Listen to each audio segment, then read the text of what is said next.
大家好，我是小宁，分享给大家一个可以送给老人和孩子吃的小糕点——肉松小贝的做法。配方呢和食材都特别的简单，而且制作起来也特别的快。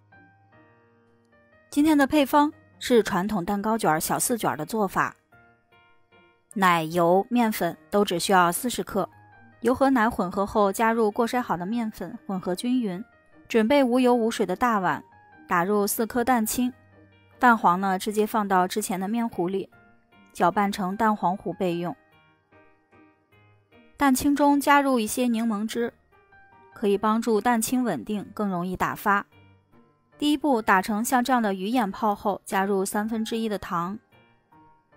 打发到细腻的泡泡的时候，再加入1/3的糖。打发到蛋清颜色变白，加入剩下的糖。如果是制作蛋糕卷，打到湿性发泡就可以，但是做肉松小贝呢，咱们可以打到这样的中干性发泡。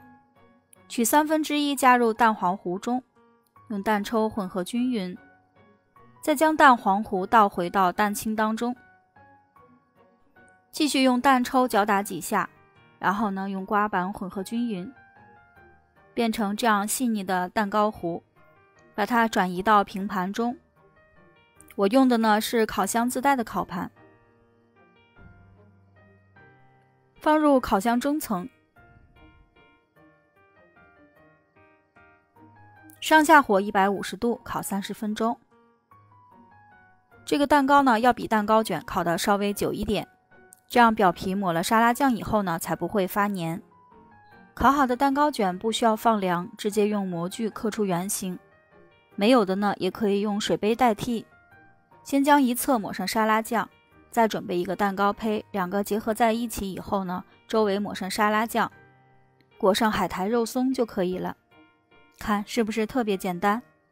肉松小贝外边卖到8块钱一个，但是自己做呢非常的方便，比单纯吃蛋糕口感要好很多。每一个呢都是这样金黄金黄的，里边是蓬松渲染的，肉松与蛋糕的结合，口感呢更加的好吃，喜欢的试试吧。我是小宁，明天见啦。